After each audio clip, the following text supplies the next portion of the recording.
too.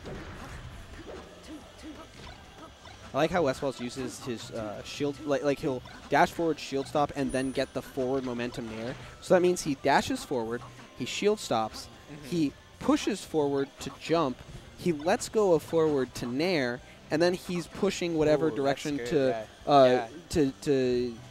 drift in the direction that he wants. It's just so much control. It's really interesting to see like those tiny little things that don't look like that big a deal, but actually they're insanely important. Right. Yeah, and I was just talking about that with somebody last night. Like there's 3 different like sort of steps in understanding what's going on. You see it, you do it, and you do it well enough that you can describe it to somebody. And that's something that like I would not have seen unless you know, knew it well enough to describe it to me. So that's good. Yeah, I think it's really interesting to watch. Like, there's a lot of things in Melee where it's a really tiny, really minuscule thing that's really hard to do and really important. And I think Westballz in particular has that kind of stuff down so heavily, and that's part of what makes him so great. And here we go. We see early on these intense punish games. Yeah, and he got all that off of a whiff grab, just like I said. That was crazy. Oh, Faceroll gets a grab of his own. Let's see what his tech chases look like. Good start so far. Just down smash, just immediate. Yeah, nice, and he's able to clean it. That was really, really nice. Scooped. Back in the day, Faceroll. Oh, no. A little bit of a mistake there. Yeah. Back in the day, Faceroll used to be like pure reaction tech chasing, where he would like always reaction tech chase, always go for the regrab. And recently, he's been mixing in more of those other options, like we saw there, the down smash on tech in place.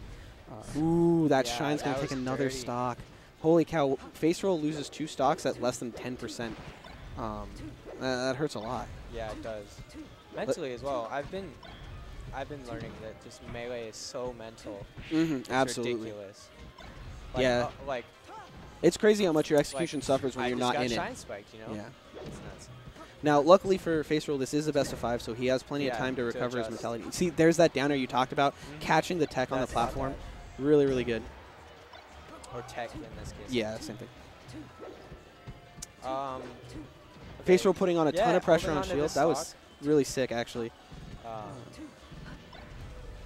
Sheik doesn't have like great ways of putting on like continuous pressure, but because she can kind of pick her spots to put pressure, if you're playing someone and you're playing them smart, it makes it really hard for them to figure out when they can let go of their shield.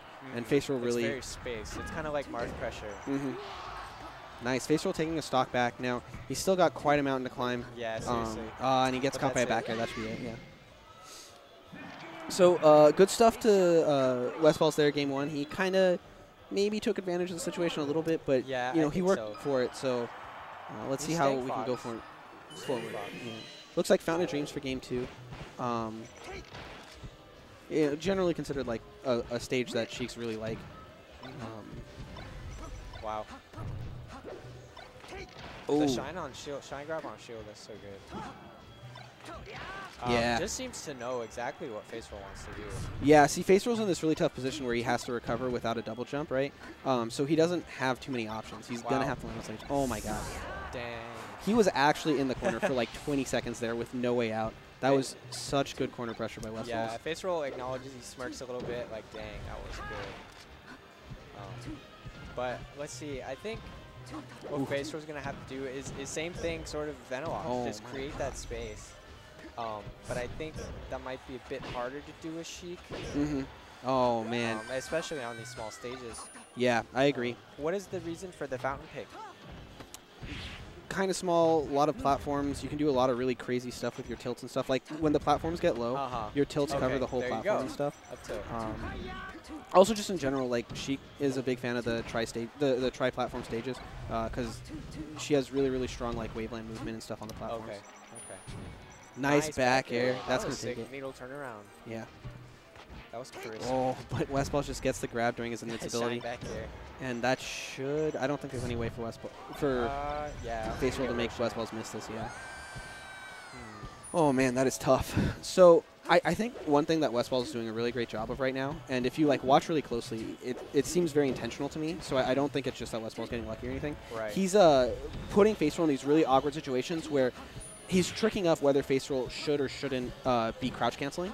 And what you'll notice is he'll get like hit, where he's getting the 2 hits because Faceroll crouch canceled the first one, and then the third hit will be a hit that he wants to crouch cancel. like he'll do like an up tilt that if Faceroll crouch canceled, he'd be able to get a grab. Ooh, really nice way to clean that up. Some people don't know that the startup of Sheik's up B is actually, it does have a hitbox on it. So you're not invincible to the ending part of it. So Westballz is able to take advantage of that there. Yeah, that seems like a very persistent hitbox. That was up for a while. Absolutely. Okay, going to Dreamland. Now, I think based on what you said earlier, I think this is a pretty good pick because it gives Faceroll a little bit more room to breathe, and hopefully he can find a couple more options to open things up. And so far, you're seeing the tech chasing working really well so far. Yeah. That crouch canceling worked out for him in that instance, but now he's up at 112. You're not going to see that till next stock, really. Yeah. But, so maybe like a get up attack. Okay. Nice. Okay. Oh, man, what a cleanup there. He gets the soft back air and then re-grabs ledge knowing that Westballz is looking for the side B. Oh, but a quick up throw up air, and that's going to be even stocks. Okay, Westballz choosing to actually choosing to hold space himself, right? Like he actually runs, he uses his invincibility to run all the way to the corner of the stage. Yeah, to the corner. And I think then because he wants to put that pressure on Faceroll. Yeah, he's kind of saying, "Come at me," right? Yeah. Ooh. I think Westballz is one of those players who's really good at like mixing up whether he's like going all over you or like forcing you to come in after him. It's a very good like hot and cold kind of play style. He does it with all his characters too, so it's really cool. And because he's so fast and so aggressive when he wants to be, it's especially scary, right? Like, when Westballz is in your face, you're in trouble. And then all of a sudden, he's just not in your face, and you're like, oh god, I can't let him get in my face again. And then that's when he punishes you heavily. Yeah. I've never had the pleasure of knowing that fear. I actually played Westballz today. It was terrifying. We played our first game together. Yeah, we did. Yeah. Ooh, good stuff to Westballz. But Faceroll, once again, he finds that crouch cancel, this time on the shine, and he's able to recognize that he's getting pushed back not far enough, and he gets the down smash off of it. 2 stocks to 3. If Faceroll can clean this up, Westballz finds the corner. He did good keeping him in the like with Westballz in the corner. Sheik definitely has the tools, you know, nair, forward tilts to keep, you know, Westballz at the corner. But when it's the other way around, like right now, it's really hard for Sheik to force her way out. That was a good forward air though, and it kind of did the trick. Yeah. If only for a moment. And I do think we're seeing a lot more prioritization by Faceroll on getting back to center stage. Earlier on in the set, he seemed to be kind of okay with playing from the corner or like trying to fight his way out, and now he sort of seems to want to bail and get center stage back. I think he's learned. I do think that's the right call. Ooh, that was so cool. Grab that so shine. Faceroll usually looks to like reaction tech chase purely. Empty hop. Regrab. And in this case, he actually waits. He lets Westballz get his hit the down air. and shields it. Very nice. Very clean. Faceroll's first lead of the game. Yeah. Or the set, really. But once again, that's the second time Westballz comes down with invincibility, gets the grab, gets the up throw, gets the up air. It's so hard to deal with an invincible fox. Okay, Faceroll gets a grab. Let's see what he can do off of this. Can Faceroll force a game 4? Nice crouch cancel. Oh, Westballz able to. I mean, he uses every single option when he's getting tech chased. He really does. Because I think Westballz hates it so much that he, you know, he had to learn. Yeah, he was and had to learn it well. He's clearly labbed out like the options he has, and makes it. When you use every single option, it's so hard for the Sheik. And it's looking. Okay, good slide off. It's looking really close. Ooh, Faceroll goes for the needles to try to continue that edge guard, but he's just a tiny bit late. And this is a waveland.